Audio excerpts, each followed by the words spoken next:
What's up, good people? Mark Holmes here, and as always, I want to say thank you all for watching, commenting, subscribing, and being part of the Joe Boo Sports Report.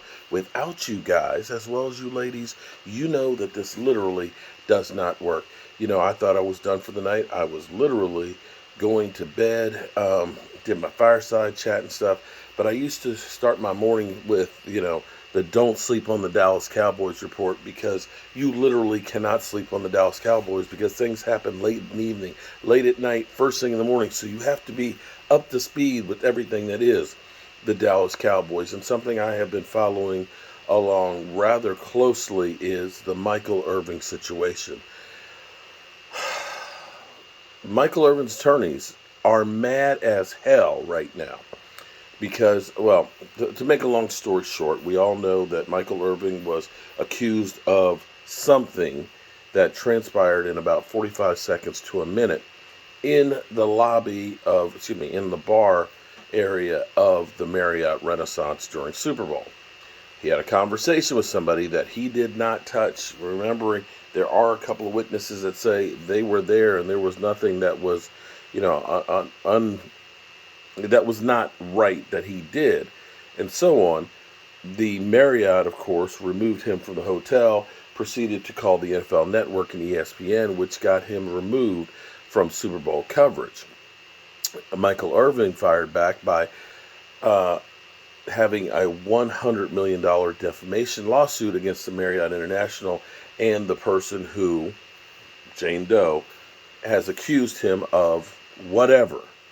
There were no police calls. There's no police reports. There is nothing there that says that he is guilty. Michael Irvin in a state court in in Texas, ended up getting basically a lot of victories early on. Marriott was ordered to turn over any tapes they have, the contact people that they talked to, as well as other information. They proceeded to, yesterday, Monday, try to get the venue changed to a federal court because, of course, dealing with a state court in Texas versus them being in Arizona, that they may be more favorable to Michael Irvin. So let's go to this report from the Dallas Morning News that just came out about a half hour ago. So last Friday, a Collins County judge issued a Monday deadline for Marriott to respond to requests from Irvin's legal team for various documentation and information related to the February 5th incident between Irvin and the female employee at the Renaissance Phoenix Hotel downtown. The woman complained about Michael Irvin's conduct, leading Irvin to be escorted from the hotel property the next morning, and both NFL and ESPN pulled him from Super Bowl weekly coverage. The encounter occurred 1 week after Kansas City Chiefs win over the Philadelphia Eagles in nearby Glendale, Arizona. Levi McLaren, that's his attorney, a Dallas-based attorney who filed the February 9th lawsuit in behalf of Michael Irvin, said the Monday deadline came and went without Marriott producing any of the materials requested. Instead, Marriott gave a lengthy explanation as to why it would provide each item. He said additional attempts to procure the security video Tuesday were in vain. In other words, Marriott is not producing jack, and they are delaying. An attorney who represents Marriott did not respond Tuesday to an email requesting comment. I'm mad as hell. They're hiding the stuff that is so relevant to my client's livelihood, McLaren said on a phone interview. I think it's terrible what they're doing. I don't know what's on the video. None of us have gotten to see it, but I'm sure think that at a minimum, Michael has a right to see the video. Irvin and 3 witnesses recently told Dallas Morning News that Irvin and the woman spoke in the hotel lobby for no more than a minute, but the exact nature of the accusation is not known. Marriott has declined or has not responded to several requests for comments since the lawsuit was filed. And Phoenix police did not receive a complaint about Michael Irvin's behavior after or in the days following the incident. On Monday, Marriott had the lawsuit removed from the Collins County to the U.S. District Court for the Eastern District of Texas, Sherman's Division. Judge Amos L. Mazerat III is assigned the case. One of Mazerat's first decisions could be whether and how soon Marriott provides the surveillance footage, the video, and the main expedited discovery items that McLaurin hoped to receive by Monday at 5 p.m. According to court documentation, the news obtained, Marriott also was asked to produce any written reports and witness statements involving Irvin's stay at the Phoenix Hotel. In addition, Irvin's legal team sought the name and contact information of any Marriott employees who made a complaint against Irvin, alleged to have been offended by Irvin's conduct or contacted the NFL about his conduct. Lastly, they requested the names of anyone at the NFL whom Marriott contacted about Irvin. Along with the defamation, Irvin is suing Marriott for wrongful interference in a business relationship. The lawsuit's original petition accused Marriott employees of inaccurate and inflammatory, accusing Irvin of misconduct to the NFL and attempt to cancel him. Marriott has banned Irvin from all of its properties, according to the documents. So Michael Irvin can't go to any Marriott anywhere in the world. This is kind of interesting to say the least, because the fact that they're not producing any of the materials or documentation of what transpired just seems a little fishy. I don't know what's on it. They don't know what's on it. But if it showed the guilt of Michael Irvin, you would think that Marriott, knowing that they have a $100 million lawsuit, if it exonerated Marriott and the employee of, making shit up, you'd think that they would be the first ones to say, Your Honor, here you go. Here is the evidence of what Michael Irvin did. Instead, there's not any comments. There's not any videotape. There is nothing from Marriott. To me, okay, again, there are three sides to every argument. There's your side, their side, and somewhere in the middle lies the truth. But thus far, everything points back to Marriott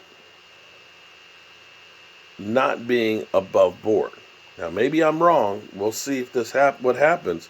But right now, the fact that they're not producing this evidence that they claim that shows Michael Irvin doing something, something bad enough for him to lose his job or to be suspended. Let me correct that, because somebody's going to say that he wasn't fired. Well, he's not hired at the moment. He has been pulled from the biggest event there is in football. He's not doing his Monday shows with ESPN. To me, that sounds like you're fired.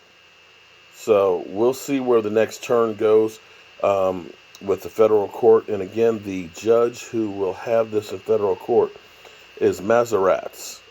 Okay? Marriott will be the judge on here. Judge Amos L. Marriott III is assigned the case. And we'll do some research on Amos L. Marriott III and see what we can find out about this person.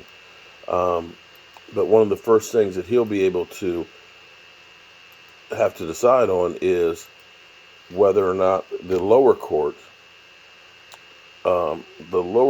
will have to turn, what they actually stated, if that will be upheld or not.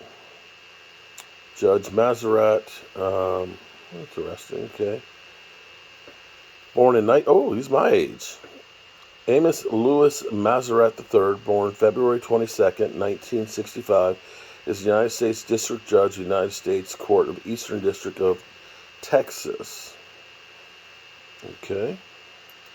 Let's go on a little bit more here.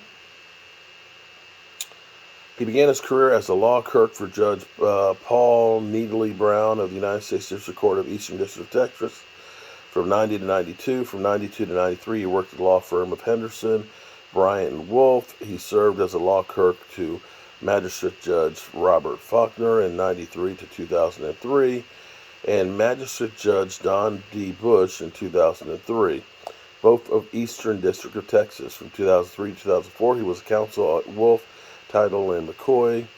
He served as a justice for the Court of Appeals for 5th District of Texas at Dallas, And from 2009 to 2014, he served as United States Magistrate Judge in the Eastern District of Texas.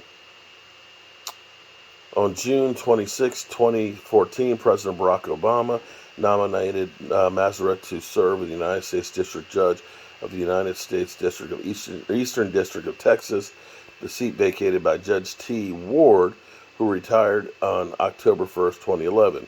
Okay, all right, so a little background about him. He's my age. He's 57 years old.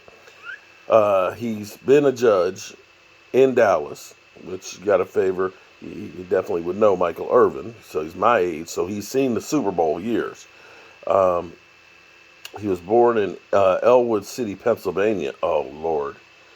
His education, University of Pittsburgh and Baylor Law School. So he's from Pennsylvania. Could he actually be an Eagle fan? Oh, Lordy, Lordy, Lordy. Okay.